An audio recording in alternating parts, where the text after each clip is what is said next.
누가복음서에 보면 우리가 다 잘 아는 선한 사마리아인의 비유 나옵니다. 이게 이데올로기와 신앙을 예수님께서 구분해 주신 이야기로 읽을 수 있습니다.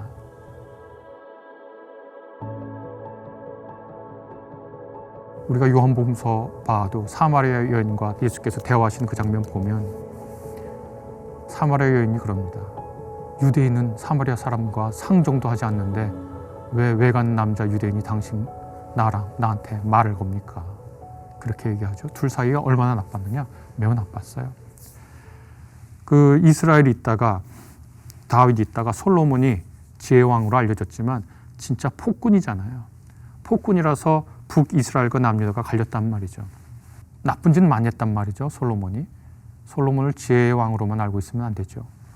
북이스라엘은 아시리아에게 망하고 722년이라고 기억하는데 남유다는 나중에 바빌로니아에게 망하잖아요. 그 아시리아가 이주 정책을 썼단 말이죠. 다른 곳에 사는 사람들을 데리고 왔어요. 그러니까 북이스라엘 이쪽에는 남유다 사람들이 생각할 때는 혼혈족이 탄생한 거예요. 여기저기 이주민들이랑 하고. 그리고 이 아래에는 주전 기원전 586년 신바빌로니아에게 망해서 그 바빌론 도시 같은 데로 다 끌려가잖아요. 많은 그 중요한 유대인들이.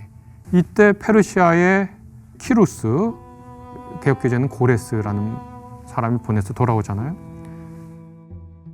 그때 이 사마리들 살던 사람들이 성전 짓고 성벽 쌓는데 도와줄게 하고 협력을 제안했는데 거절해버리잖아요. 왜 거절했을까요? 여러 가지 이유를 들 겁니다. 이 사마리아 사람들은 혼혈족이기 때문에 신앙을 저버려서 혼합주의적 성격을 갖고 있어서 그래서 그 사람들하고 섞이면 하나님의 신앙이 혼합주의적이 되고 또 혼혈이 돼가지고 하나님의 말씀을 잘 못 지키고 그러니까 그런 얘기들이 있죠. 구역학자들에게 한번 물어보면 여러 이야기를 합니다. 뭐냐?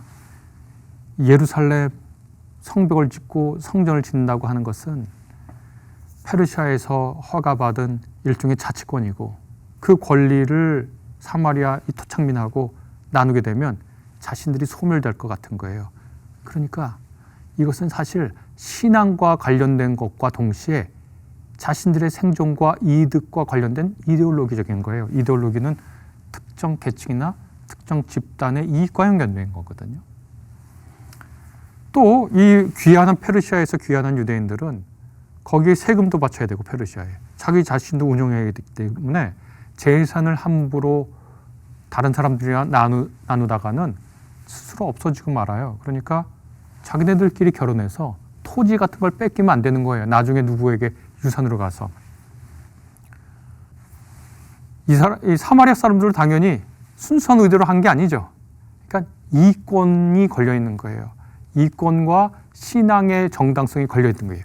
이게 무서운 겁니다. 신앙이 현실로 나타날 때 그 신앙을 왜곡하는 게 늘 이권과 관련돼서 나타나거든요.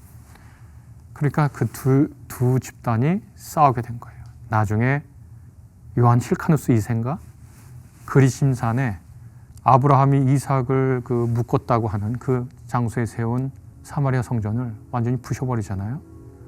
참 예루살렘 성전은 그렇게 중요하게 여기면서 사마리아 사람들의 성전을 부셔버리니까 얼마나 화가 났겠어요. 유대인과 사마리아 사람들은 상종하지 않습니다. 서로 적대적이고 서로가 서로를 향해서 살기를 띠고 있죠. 유대인들은 유대인 나름대로 신앙의 이름으로 그걸 정당했을 거예요. 사마리아 사람들은 사마리아 사람들 나름대로 그것을 정당했을 거예요. 예수님과 사마리아 사람 대화 나누는데 여인 대화 나누는데 사마리아 사람 여인이 얘기합니다. 이미 그 신전은 없어지고 만지가 오래됐는데 우리는 이곳에서 예배를 드려야 된다고 하고 당신들은 예루살렘 저곳에서 예배를 드려야 된다고 하는데 어디에서 예배를 드려야 합니까? 라고 예수님께 묻잖아요. 그러니까 이 말은 단순히 정말 예배를 드려야 할 장소가 어디인가요? 라고 물어보는 말인 동시에 누가 참된 하나님의 백성인가요? 라는 말도 돼요. 이 말에는 신앙적인 얘기가 있지만 동시에 이데올로기가 섞여 있는 거예요. 사마리아 사람과 유대인. 여기 안에 신앙을 묶어두는 질문이기도 해요. 예수께서 말씀합니다. 여기도 아니고 저기도 아니야. 유대인들의 신앙 정치 이데올로기도 아니고 사마리아 사람들의 정치 신앙 정치 이데올로기도 아니야. 그러면 예배드려야 할 때가 오는데 바로 이때다. 신앙의 본질을 회복하셔요. 선한 사마리아인 비유가 옵니다. 어떤 사람이 예루살렘에서 여리고로 내려가다가 강도를 만났는데 이 사람이 아마 가난한 사람 같아요. 저항하다가 강도에게 흠씬 두들겨 맞았는데 옷까지 다 뺏기고 누워있어요. 제사장이 지나가고 레위인이 지나가요. 도와주지 않아요. 왜 도와주지 않았을까? 예전에 얘기할 때는 제사장이나 레위인이나 죽어가는 시체에 손대면 부정해지니까 그 일을 못한다. 그리고 실제로 자기 친인척 외에는 제사장이나 레위가 잘 손대지 않죠. 그런데 그거보다 더 중요하다고 제가 생각하고 다른 학자가 한 말인데 누군지 모르는 거예요, 그 사람이. 내가 저 사람을 도와줘야 할 유대인인지 혹은 사마리아 사람이라면 도와줘야 할 사마리아 사람인지 내 동족인지 내 이웃인지 알지 못하는 거예요. 왜 알지 못할까? 이데올로기 속에 있는 거예요. 유대인은 내가 도와줘야 할 이웃. 유대인이라면 자기가 사마리아 사람 죽게 놔둬도 아무 문제 없지. 옷을 벗겨놓으니까 저 사람이 누군지 모르겠는 거예요. 이데올로기 속에 있으면 저 사람이 누군지 모르는 거예요. 그런데 신앙 속에 있는 사람은 저 사람이 누군지 알아요. 저 사람 누구냐면 도와줘야 할 고통 속에 있는 사람이에요. 신앙의 눈으로 보면 저 사람은 고통 속에서 도와줘야 할 사람인데 이데올로기와 신앙을 같이 결합해 놓은 사람 눈에는 저 사람이 누군지 모르는 거예요. 참 희한하죠? 신앙은 저 사람이 누군지 알려주는데 신앙과 정치 이데올로기를 합쳐서 이데올로기가 더 위에 있는 사람은 고통받고 있는 저 사람이 누군지 모르는 거예요.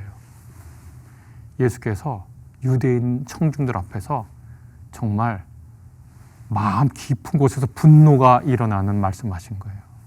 너희들이 그렇게 상정도 안 하고 아주 인간 말종으로 보고 박멸했으면 좋을 것 같은 바퀴벌레로 보고 없어졌으면 좋을 것 같은 기생충으로 보는 저 사마리아 사람이 신앙에 눈뜬 사람이다. 그리고 율법학자한테 그렇게 얘기하죠. 너도 가서 저 사람처럼 행하. 이와 같이 행하라. 신앙을 행하라. 율법학자의 질문은 누가 내 이웃입니까? 그것은 이데올로기로 말할 수 있거든요. 유대인 동족은 내 형제입니다. 자매입니다. 그러나 사마리아 사람은 아니죠. 우리의 이데올로기는 어디까지 선을 그을 수 있을까요?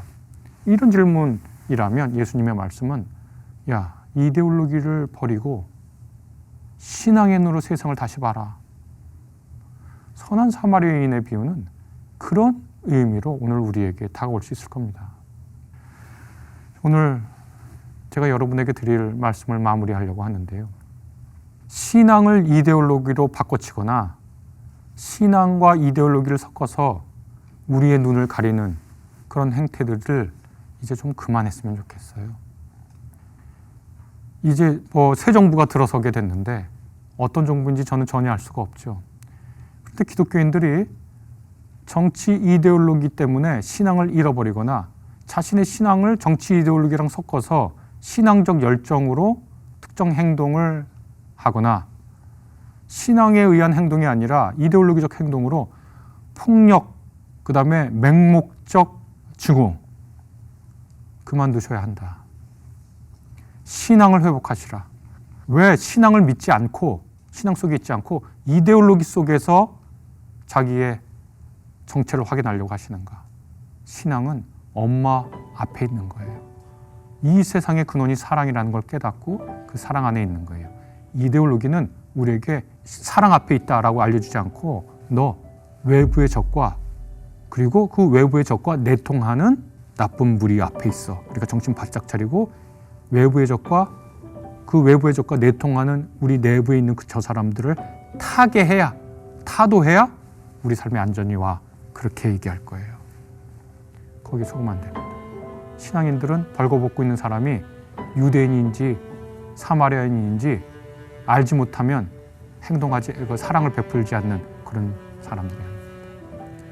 신앙과 이데올로기 잘 구분하시고 우리가 새 봄을 노래하며 사랑 안에 살아가기를 바랍니다.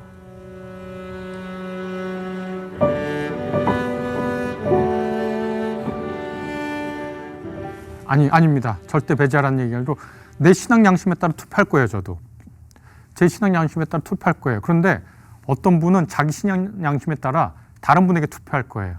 자 그럼 어떻게 되는가? 제 주변에 신학자들 많잖아요. 신학자이자 목사님분들. 어떤 분들은 이 후보야말로 성경적 가치관에 부합하는 인물이라고 막 주장해요. 소셜 네트워크 서비스에서. 어떤 분은 어떤 사람이야말로 신앙에 부합하다고 다른 후보 지지하고 있어요. 열심히 두 분 쓰는 걸 제가 보고 있어요. 그럼 어떻게 하게 되는가? 어떻게 되나? 두 분의 신앙 양심에 투표할 거예요. 그럼 둘이 만나서 서로를 비난하고 공격할 거예요? 이분이 채 보지 못한 어떤 부분을 보아서 그분에게 투표한 거예요. 이분이 채 보지 못하고 덜 강조한 부분을 생각해서 이분에게 투표했어요. 우리는 서로가 다 캐치하지 못한 어떤 신앙의 부분을 보고 투표한 거예요. 자, 그럼 어떻게 해야 되겠어요? 둘이 서로 싸워요? 우리 둘 사이에 무엇을 합의할 수 있는지, 어떤 신앙의 중요한 부분에 동의할 수 있는지를 찾아보는 게 중요한 것 같아요. 그러니까 신앙이 우선돼서 정치적 견해가 다른 것을 조정할 수 있으면 신앙이 우선된 거고, 정치 이데올로기도 후자에 있는 거예요. 그러면 괜찮아요. 어떤 가족이 있어요. 제가 아는 어떤 가족은 선거 때마다 싸워요. 밥상 뒤집어 엎는데요. 선거 때마다. 그러면 그 집은 가족 가치보다 정치 가치가 위에 있는 거예요. 왜 그렇게 바보처럼 살아요? 가족 가치를 위에 두고 정치 이데올로기 뒤에 둬요. 그래서 너는 누구 뽑을 거고 저희 집도 투표가 달라요. 제가 아들 하나, 딸 하나 있고 아내 하나 있고 남편 하나 있는데 넷이 정치적 생각이 다를 거 아니에요. 그러면 그 사람한테 투표한다고 쟤는 내 아들도 아니야, 내 딸도 아니야, 그렇게 해요? 가족이 먼저 해요. 가족이 행복하고 잘 살려고 우리가 투표하잖아요. 왜 근데 투표 때문에 가족의 화목을 깨야 돼요? 이렇게 이데올로기를 후순으로 놓으면 서로 대화하고 타협할 게 많아질 것 같아요. 친한 친구예요. 막 싸워요. 너는 말이야. 제가 실제로 매운탕집 갔는데 뒤에서 친구들끼리 막 놀다가 갑자기 소리 지르고 싸우길래 왜 이렇게 싸우나 가만히 들어봤더니 정치 문제 두고 싸워요. 그리고 막 소리 지르더니 나가버렸어요. 너무 시끄러웠는데 바보들이에요. 우정을 정치 이데올로기 위에 둬야죠. 그래야 정치인들에게 안 놀아납니다. 그래야 선동꾼들에게 안 놀아나요. 정치 선동꾼들에게 놀아나면 안 됩니다. 왜 그들의 선동에 우리의 더 중요한 가치를 깨요? 정치는 우정을 지키기 위해 존재한다. 정치는 가족의 가치를 지키기 위해 존재한다. 우리의 신앙적 가치 우위 아래서 정치를 생각한다. 그렇게 중요한 가치들을 위에 두는 생각과 버릇을 열심히 습관을 들여야 정치 선도꾼들이, 이데올로기 선도꾼들이 우리 삶에 안 파고들어요. 저는 그렇게 생각해요. 부모 세대랑 자식 세대랑 손자 세대랑 정치에 대한 생각이 다를 거예요. 너는 서로 그것 때문에 싸워요? 안 싸워도 돼요. 자기의 삶의 경험이 달라요. 저희 아버지 부모님 세대는 다 6.25 겪은 분들이에요. 아주 원형적으로 거기 박혀 있어요. 저희 세대는 이른바 민주화운동 세대예요. 아주 DNA에 박혀 있어요. 저희 아래 제 자식 20대 중반 제 아들, 딸 세대는 다른 정치 사회적 경험이 있을 거예요. 박혀 있을 거예요. 그래서 다른 투표를 할 수 있어요. 그것 때문에 서로 싸운다고? 내 아들, 딸과? 그리고 아들, 딸, 남녀 있는데 그것 때문에 서로 남매가 싸운다고? 그렇게 하는 사람, 그렇게 싸우라고 부추기는 그 선동꾼들을 우리가 눈똑똑해보고 그렇게 하지 말라고 말해야 돼요. 더 중요한 가치를 위해서 정치가 봉사를 해야지 어디 감히 정치 이데올로기가 우리의 소중한 가정을 해치려고 그러는 거예요. 어떻게 감히 정치 선동꾼들이 우리의 신앙인들을 서로 갈라놓고 자기가 살려고 하는 거예요. 그런 사람들을 조심해야 돼요. 더 중요한 가치를 확인할 수 있어야 돼요. 교회에서도 그 가치를 확인해 줘야지 정치 이데올로기 아래 들어가서 신앙을 말하는 사람들을 우리는 혐오해야 됩니다. 죄송합니다. 혐오란 말을 써서 강력하게 말하려고 그랬던 거예요. 혐오란 말은 취소할게요. 주의해야 합니다. 더 중요한 가치를 확인하면 선동꾼들이 우리 틈에 끼어들 틈을 두지 않습니다.